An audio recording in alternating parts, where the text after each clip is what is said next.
Hello guys, welcome back to my channel understanding physics with basic Singh में आपका स्वागत है।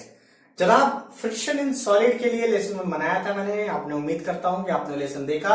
नहीं देखा है तो डिस्क्रिप्शन में उसका लिंक दिया है, पहले उसे देखिए।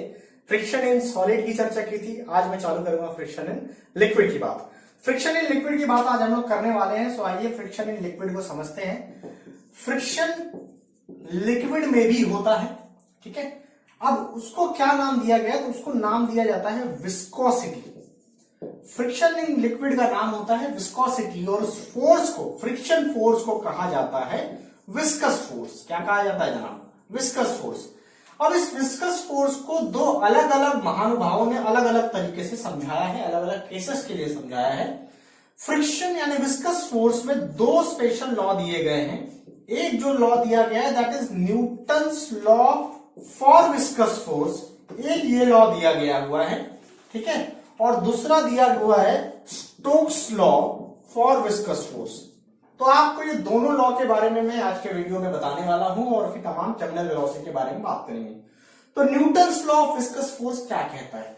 तो वो कहता है, जनाब ध्यान से देखिएगा, Newton's law of viscous force कहता है कि मान लीजिए कि जो लिक्विड फ्लो कर रहा है, फ्लो जो लिक्विड कर रहा है, ये मान लीजिए उनकी वेलोसिटी है फ्लो होने की। तो न्यूटन साहब का ऐसा मानना है कि वो जो वेलोसिटी होती है ना, वो लीनियरली इंक्रीज होती है, मतलब v plus delta v increase होती है। तो जैसे जैसे उनका लेयर बढ़ता चला जाएगा, उनकी वेलोसिटी इंक्रीज होती चली जाती है, ठीक है। इस फैक्टर को उन्होंने नाम दिया वेलोसिटी ग्रेडियंट। क्या कहा? इस फैक्टर को उन्होंने नाम दिया वेलोसिटी ग्रेडियंट। वेलोसिटी ग्रेडियंट का मतलब क्या था? सो वेलोसिटी ग्रेडियंट का मतलब हो गया वेलोसिटी का चेंज होना with respect to layer is known as velocity gradient. तो Newton's law of viscous force layers के बीच में लगने वाला फ्रिक्शन फोर्स है। कहां लगने वाला? लेयर्स के बीच में। एक लेयर दूसरी लेयर पे फ्लो करती है, तो एक लेयर दूसरी लेयर पे जो फ्रिक्शन फोर्स लगाती है उसे कहा जाता है Newton's law of viscous force. ध्यान रहे। अब वो उनका फॉर्मूला कैसे उन्होंने दिया? तो उनका फॉर्मूला था Newton's law of viscous force, यानी viscous force is directly proportional to area and dv by dx, that is velocity gradient. अब डायरेक्टली प्रोपोर्शनल हटाया जाए तो एक कांस्टेंट लगाया गया, तो एक कांस्टेंट का वैल्यू होता है मीटा। This is known as coefficient of viscosity. यहाँ पे ईटा टर्म का मतलब होता है कोएफिशिएंट ऑफ विस्कोसिटी। क्या मेरी बात समझा है? तो Newton's law of viscous force क्या है? तो Newton's law of viscous force layers के बीच में लगने वाला फ्रिक्शन फोर्स है, और उसका मैग्नीट्यूड होता है मीटा A dv by dx. Is it clear?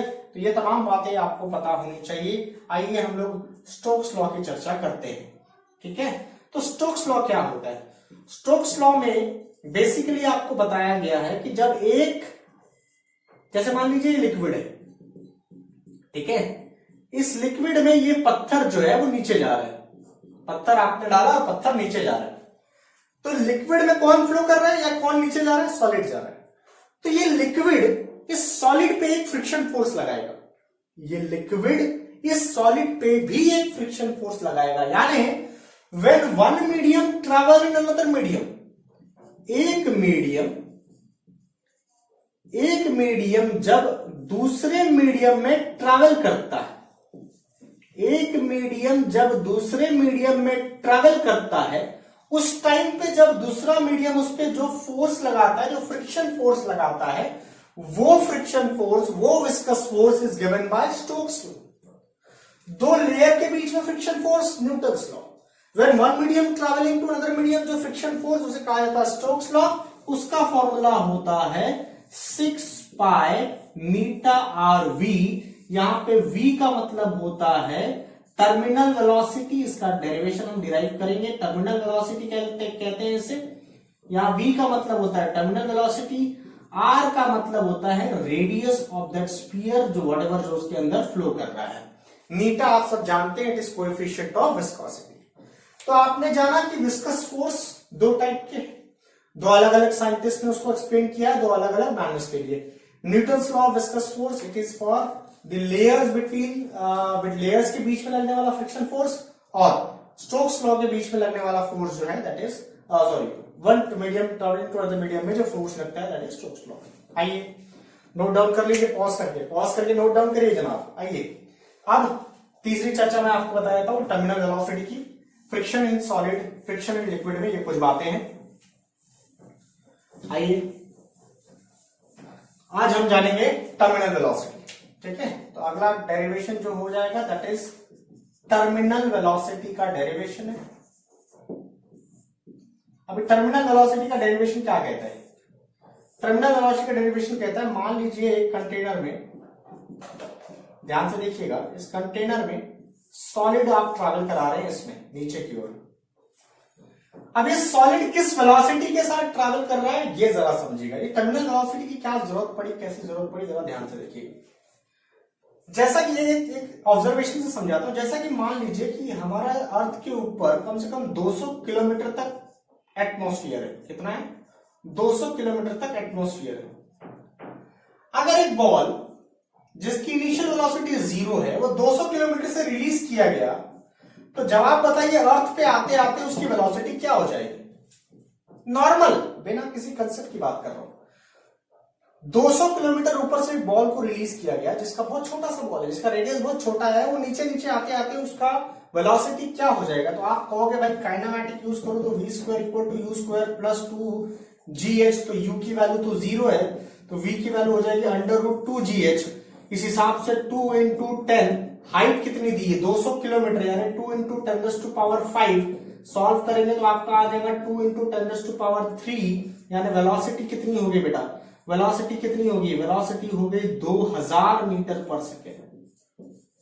मतलब ये कि जब वो बुलेट बोल रहा हूं, जब वो बूंद तो अर्थ पे टकराएगी तो उसकी वेलोसिटी 2000 मीटर पर सेकेंड है। इमेजिन करिए 2000 मीटर पर सेकेंड, मतलब एक एक बारिश की बूंद एक एक बुलेट की तरह काम करेगी। अगर हम इस फिजिक्स के तरीके से चलते हैं तो एक एक बूंद, एक एक बारिश की बूंद एक एक बुलेट की तरह काम करेगी, और पता चला हर एक बूंद से लोग निकल लिए, है ना? तो बुलेट प्रूफ छतरी बनानी पड़ी, जो बुलेट प्रूफ में पॉसिबल नहीं होगा। 2000 मीटर पर सेकेंड का रिलेशन आ रहा है। इस फिजिक्स में कहीं कुछ मिसिंग नहीं है, एवरीथिंग इज करेक्ट। लेकिन सबसे मेजर चीज जो मिसिंग है वो क्या? वो है एयर द्वारा प्रोवाइड किया गया विस्कस फोर्स, अपोजिंग फोर्स जो एयर प्रोवाइड करेगा। क्या कहा मैंने? When one medium traveling in another medium, एक मीडियम दूसरे मीडियम में ट्रैवल करता है तो उसको अपोजिंग में कोई फोर्स प्रोवाइड होता है, उसे विस्कस फोर्स कहते हैं। यहां ए वाटर यानी पानी की बूंद ट्रैवल कर रही है एयर में, तो एयर उस पर क्या प्रोवाइड करेगा? फ्रिक्शन फोर्स, जिसे हम लोग विस्कस फोर्स कहते हैं। और उस विस्कस फोर्स की मदद से यकीन मानिए 2000 मीटर पर सेकेंड की वेलोसिटी 40 मीटर पर सेकेंड के लगभग में कन्वर्ट हो जाती है, बहुत कम हो जाती है, जिससे आप बारिश में डांस कर पाते हैं। वरना बारिश की बूंदें जान लेने के लिए इनफ है, ठीक है। तो वो वेलोसिटी, वो terminal velocity when one body travelling to another body, तो उसका टर्मिनल वेलोसिटी कैसे निकालते हैं, क्या फॉर्मूला हो सकता है, वो मैं चर्चा करने वाला हूं। तो आइए देखते हैं। ये बॉडी जब नीचे जा रही है तो इसका वेट एक्ट हो रहा है नीचे के डायरेक्शन में, और ऊपर के डायरेक्शन में दो फोर्स एक्ट हो रहा है। एक लगेगा विस्कस फोर्स, एफवी नाम दे देता हूं उसको। एक और फोर्स लगेगा ऊपर की ओर, इसके बारे में आपने सुना होगा, इसको हम लोग कहते हैं बॉयंट फोर्स। बॉयंट फोर्स वो फोर्स होता है जो लिक्विड सॉलिड पे लगाती है। मतलब मैं इसका पैरामीटर को जिस प्रकार से लिख सकता हूं कि ऊपर लगने वाला दो फोर्स, नीचे लगने वाला एक फोर्स, मतलब mg is equals to viscous force plus buoyant force. Viscous force plus buoyant force. Viscous force यानी कौन सा? One medium travelling to other medium, मतलब न्यूटन से लॉ की स्टोक्स लॉ। जवाब है Stokes law, 6 pi beta RV, ये भी आपको निकालना है। प्लस बॉयंट फोर्स की बात करते हैं, तो बॉयंट फोर्स यानी क्या होता है? बॉयंट फोर्स का मतलब होता है volume into density into gravity. Volume into density into gravity. Liquid की जो डेंसिटी है, यहां पे बस एक नोट रख लो, क्या है इसका तो काम नहीं है, उसको तो मैंने एक्सप्लेन करने के लिए बताया बस। आपको कुछ बातें नोट रख लेनी है कि this is a density of liquid, density of liquid, और this is a density of solid. सही मायने में डेंसिटी ऑफ लाइटर मीडियम और डेंसिटी ऑफ हेवी मीडियम, ऐसा याद रखोगे तो तकलीफ नहीं होगी। आइए v रो जी, तो इसको मैं सॉल्व करता हूं तो v की वैल्यू हो जाएगी 4/3 पाई r क्यूब रो, क्योंकि बॉयंट फोर्स लिक्विड लगाता है तो लिक्विड की डेंसिटी लगेगी इंटू जी। यहां पे भी मैं लिख सकता हूं वी रो जी, तो वी रो जी का मतलब हो जाएगा 4/3 pi R cube, this is sigma g, क्योंकि इस बार ये वेट किसका है, सॉलिड का है। इसको जैसे ही आप सॉल्व करोगे, आप देख सकते हो उस पैरामीटर को मैं इधर लेके जाऊं तो क्या हो जाएगा, देखो तो आप देखोगे तो 4/3 pi R cube, this is what sigma minus rho g, that is equal to 6 pi eta R V. ध्यान से देखिएगा, मैंने स्पॉट को इधर लेके चला गया। अब क्या हो गया, पाई ने पाई को कैंसिल कर दिया, एक आर ने एक आर को कैंसिल कर दिया, तमाम पैरामीटर्स यहाँ पे आ गए, 6 से ये पैरामीटर कैंसिल हो गया, तो this is 2/9 R square by eta, this is rho minus sigma this G, that is equal to V. ठीक है, तो ये वो वेलोसिटी है बेटा जिस वेलोसिटी से कोई भी बॉडी किसी मीडियम में ट्रैवल करती है। बारिश की बूंद भी जिस वेलोसिटी से ट्रैवल करती है उसका फॉर्मूला यहीं से निकाला जाता है। यहां पे आप डेंसिटी ऑफ वाटर लोगे क्योंकि वो हेवी होता है, और यहां पे डेंसिटी ऑफ एयर लोगे क्योंकि वो लाइटर होता है, इसलिए मैंने तुमको रटवाया है density of lighter upon density of air. ये चीज याद रखोगे तो कहानी समझ। This is terminal velocity. तो ये तमाम एक्सप्रेशन आपके लिए इंपॉर्टेंट है फ्रिक्शन इन सॉलिड लिक्विड को समझने के लिए। तो ठीक है, तो आपने आज क्या देखा, फ्रिक्शन इन सॉलिड लिक्विड जो होता है, विस्कस फोर्स जो होता है, वो Newton's law of viscous force, Stokes law और टर्मिनल वेलोसिटी। उम्मीद करता हूं आज का लेक्चर आपको पसंद आया होगा। पसंद आया होगा तो लाइक बटन दबा दीजिए बॉस, अपने दोस्तों को शेयर करिए, सब्सक्राइब करिए। Thank you so much. Wait, एक और वीडियो आएगा फ्रिक्शन इन सॉलिड पे, फ्रिक्शन इन सॉलिड लिक्विड पे, जो अदर देन दैट रहेगा, जिसमें लोग प्रेशर के बारे में जानेंगे, बर्नौलीज थ्योरम के बारे में जानेंगे, इक्वेशन ऑफ कंटिन्यूटी के बारे में जानेंगे, अदर फैक्टर्स के बारे में जानेंगे, लिक्विड के अदर नेचर और बिहेवियर के बारे में जानेंगे। Is it clear? चलिए, thank you so much, bye.